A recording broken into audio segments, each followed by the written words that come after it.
പരിശുദ്ധമായ ഖുർആൻ പരിചയപ്പെടുത്ത അള്ളാന്റെ പരിശുദ്ധമായ ഖുർആൻ പരിചയപ്പെടുത്തിയ വാപ്പയോ ഉമ്മയോ ഭാര്യയോ മക്കളോ കൂടപ്പിറപ്പോ കുടുംബക്കാരോ ഒരു മനുഷ്യനും കണ്ട പരിചയം പോലും കാണിക്കാത്ത ദിവസമുണ്ടല്ലോ.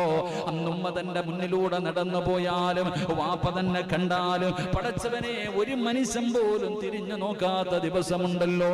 മഹദിയായ ആയിഷ ബീബി റളിയല്ലാഹു തആല അൻഹാ അല്ലാഹുവിന്റെ പ്രവാചകനെ പരലോകത്തെ കുറിച്ച് പറയുന്നത് കേട്ടപ്പോ പള്ളിക്കകത്തിരുന്ന തന്റെ സ്വഹാബത്തിനോട് മസ്ജിദ് നബവിയിലിരുന്ന നസീഹത്ത് പരലോകത്തെ കുറിച്ച് നരകത്തെ കുറിച്ച് അല്ലാഹുവിന്റെ കോടതിയെ കുറിച്ച് പറയുന്നത് കേട്ടപ്പോ ആയിഷ ബീബി റളിയല്ലാഹു തആല അൻഹ കരഞ്ഞ് കരഞ്ഞ് തളർന്നു കിടക്കുകയാ.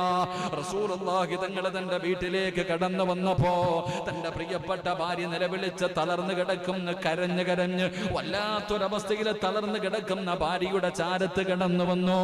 ആയിഷ ബീബി റളിയല്ലാഹു തആല അൻഹയുടെ തലയെടുത്തു മടിയിൽ വെച്ചു. കരഞ്ഞു കിടക്കുന്ന തലതാ ബോധം കെട്ട് കിടക്കുന്ന ഭാര്യ ആ തളർന്നു കിടക്കുന്ന ഭാര്യയുടെ തലയെടുത്തു മടിയിൽ വെച്ചിട്ട് അല്ലാഹുവിന്റെ റസൂൽ ചോദിച്ചു, ആയിഷ എന്തിനാ നീ കരയുന്നത്? മുത്തുനബിയേ, അങ്ങ് പരലോകത്തെ കുറിച്ച് മരണത്തിന് ശേഷമുള്ള ജീവിതത്തെ കുറിച്ച് പറയുന്നത് കേട്ടപ്പോ അവിടെന്ന് ഭയന്നുകൊണ്ട് കരഞ്ഞതാണ്. അല്ലാഹുവിന്റെ അദാബുകൾ കൊണ്ട് നിറച്ച നരകത്തെ കുറിച്ച് പരലോകത്തെ കുറിച്ച് അങ്ങ് പറയുന്നത് കേട്ടിട്ട് കരഞ്ഞു പോയതാണെന്ന് മുത്തുനബിയോട് തന്റെ പ്രിയപ്പെട്ട ഭാര്യ പറയുമ്പോ അവിടെന്ന് പ്രവാചകന് കണ്ണുനീര് തുടച്ചുകൊണ്ട് സമാധാനിപ്പിക്കുകയാണ്. ആ സ്നേഹം കണ്ടപ്പോ തന്റെ ശരീരത്ത് കിടന്ന വസ്ത്രമെടുത്തിട്ട് മുത്തുനബിയതാ തന്റെ പ്രിയപ്പെട്ട ഭാര്യയുടെ കണ്ണുനീര് തുടച്ചു കൊടുക്കുമ്പോ ആയിഷ ബീബി റളിയല്ലാഹു തആല അൻഹ ചോദിക്കുന്നു, യാ റസൂലല്ലാഹ്, എന്നെ വല്ലാത്ത സ്നേഹമാണോ നബിയേ? മുത്തുനബി പറഞ്ഞു, ആയിഷ എനിക്ക് നിന്നെ വല്ലാത്ത ഇഷ്ടമാണ്, എന്നോട് എനിക്ക് വല്ലാത്ത സ്നേഹമാണ്. ആയിഷ ബീബി അടുത്ത ചോദ്യം എന്തെന്നറിയോ? യാ റസൂലല്ലാഹ്,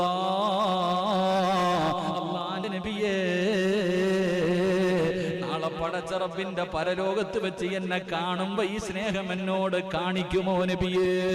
റസൂലുള്ളാഹി തങ്ങളോട് തന്റെ മടിയിൽ കിടന്ന് ചിരിക്കുന്ന മുഖത്തോട് മുത്തുനബിയോട് ചോദിക്കും. മുത്തുനബിയോട് ആയിഷ ബീവി ചോദിച്ചു, യാ റസൂലല്ലാഹ്, അല്ലാഹുവിന്റെ നബിയേ, നാളെ പരലോകത്ത് വരുമ്പോ ഈ സ്നേഹം എന്നോട് കാണിക്കുമോ? അതാ കരഞ്ഞുകൊണ്ടിരുന്ന ഭാര്യയുടെ കണ്ണുനീര് തുടച്ചു കൊടുത്ത ലോകത്തിന്റെ നേതാവിന്റെ കൈകാലുകൾ വിറയ്ക്കുകയാണ്. അവിടുത്തെ കണ്ടിടങ്ങൾ നിറഞ്ഞുകൊണ്ട് കണ്ണുനീര് താടി രോമത്തിലൂടെ ഒഴുകുകയാ. പരലോകത്തെ കുറിച്ച് പറഞ്ഞപ്പോ, അല്ലാഹുവിന്റെ കോടതിയെ കുറിച്ച് പറഞ്ഞപ്പോ അതുവരെ ചിരിച്ചു കൊണ്ടിരുന്ന പ്രവാചകന്റെ താടി രോമത്തിലൂടെ കണ്ണുനീര് ഒഴുകുകയാണ്. എന്തേ നബിയേ, എന്തേ നബിയേ? ആയിഷ, പരലോകം ഭയാനകമാണ് ആയിഷ, പരലോകം ഭയാനകമാണ്. അവിടെ പടച്ചവനെ മുത്തുനബി പറയുകയാണ്, 3 സ്ഥലങ്ങളിൽ ഒരു മനുഷ്യനും മറ്റൊരു മനുഷ്യനെ സഹായിക്കില്ല. അല്ലാഹുവിന്റെ പ്രവാചകം പോലും അവിടെ നിന്ന് പറഞ്ഞു കൊടുത്തു എന്ന് ചരിത്രം പറയുമ്പോ അങ്ങനെയുള്ള പരലോകത്ത് ഞാനും നിങ്ങളും അല്ലാഹുവേ ആദം നബിയും നൂഹ് നബിയും ഇബ്രാഹിം നബിയും മൂസാ നബിയും ദാവൂദ് നബിയും യഅഖൂബ് നബിയും യൂസുഫ് നബിയും യൂനുസ് നബിയും ഹാറൂൻ നബിയും യഹ്യാ നബിയും ഈസാ നബിയും മഹാനായ നബി മുഹമ്മദ് മുസ്തഫ സല്ലല്ലാഹു അലൈഹി വസല്ലമ തങ്ങൾ വരെയുള്ള 1,24,000 പരം വരുന്ന പ്രവാചകന്മാര്, അംബിയാ മുർസലീങ്ങള് എല്ലാവരും നാളെ പടച്ച റബ്ബിന്റെ കോടതിയിൽ ഒരുമിച്ച് കൂടുമല്ലോ. അബൂജഹൽ ഉണ്ടാകുമല്ലോ, ഫിർഔൻ ഉണ്ടാകുമല്ലോ, ഖാറൂൻ ഉണ്ടാകുമല്ലോ, നമ്രൂദ് ഉണ്ടാകുമല്ലോ, സാക്ഷാൽ ഇബ്ലീസ് ഉണ്ടാകുമല്ലോ. എല്ലാവരും നാളെ പടച്ച റബ്ബിന്റെ പരലോകത്ത് ഇങ്ങനെ നിൽക്കുമ്പോ പ്രവാചകൻ പറയുന്നു, സ്വഹാബാ, ഒരു വിഭാഗം ജനങ്ങൾ തന്റെ പിരടിയിൽ വാള് വെച്ചുകൊണ്ട് തന്റെ പിരടിയിൽ ഇങ്ങനെ കഴുത്തിന്റെ പുറകിൽ ഇങ്ങനെ വാള് വെച്ചിട്ട് ശരീരത്തുകൂടെ ഇങ്ങനെ രക്തമൊലിപ്പിച്ചുകൊണ്ട് ഒരു വിഭാഗം വരും. സ്വഹാബാ, അല്ലാഹുവിന്റെ റസൂൽ അവിടെന്ന് പറയുകയാ സല്ലല്ലാഹു അലൈഹി വസല്ലം, ഒരു വിഭാഗം ജനങ്ങൾ മുഴുവനും നാളെ പടച്ച റബ്ബിന്റെ കോടതിയിൽ നിൽക്കുമ്പോ അതാ കഴുത്തിൽ വാള് വെച്ചിട്ട് ആ വാളിലൂടെ ശരീരത്തിൽ നിന്ന് രക്തത്തുള്ളികൾ ഇങ്ങനെ താഴേക്ക് വീഴുകയാണ്. അവരോടി വരികയാണ്, അവരോടി വരികയാണ്.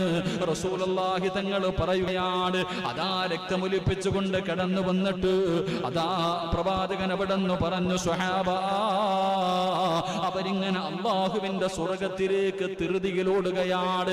നാളെ പടച്ച റബ്ബിന്റെ കോടതിയിൽ വെച്ചിരിക്കുന്ന കാല് ചലിപ്പിക്കാൻ കഴിയാതെ ഞാനും നിങ്ങളും നിന്നുരുകുന്ന ഒരു ദിവസമുണ്ടല്ലോ.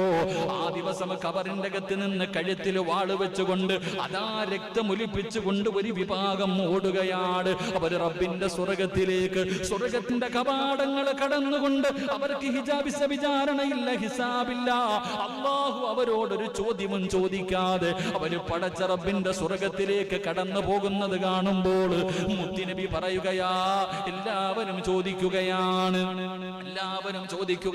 ആരാണിവർ, ആരാണിവർ? പടച്ചവനെ വിചാരണയില്ലാതെ, അള്ളാഹു ഒന്നും ചോദിക്കാതെ, അള്ളാഹുവേ ഖബറിന്റെ അകത്ത് നിന്ന് എഴുന്നേറ്റ് നാളെ പടച്ച റബ്ബിന്റെ പരലോകത്തുകൂടെ അള്ളാഹുവിന്റെ അനുഗ്രഹങ്ങൾ കൊണ്ട് നിറഞ്ഞ സ്വർഗമുണ്ടല്ലോ, ആ സ്വർഗത്തിലേക്ക് പെട്ടെന്ന് കടന്നു പോകുന്ന ഒരു വിഭാഗത്തെ കാണുമ്പോ അവിടെ നിന്ന് ചോദിക്കുന്നു, ഫഖീല മൻ ഹൗലാ,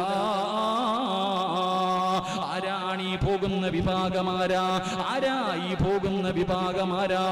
ആ സമയത്ത് പടച്ച റബ്ബിന്റെ ഭാഗത്ത് നിന്ന് വിളിച്ചു പറയുകയാണ്, ഖീല അശ്ഹദാ, അവരാരെന്നറിയുമോ? അവരാരെന്നറിയുമോ?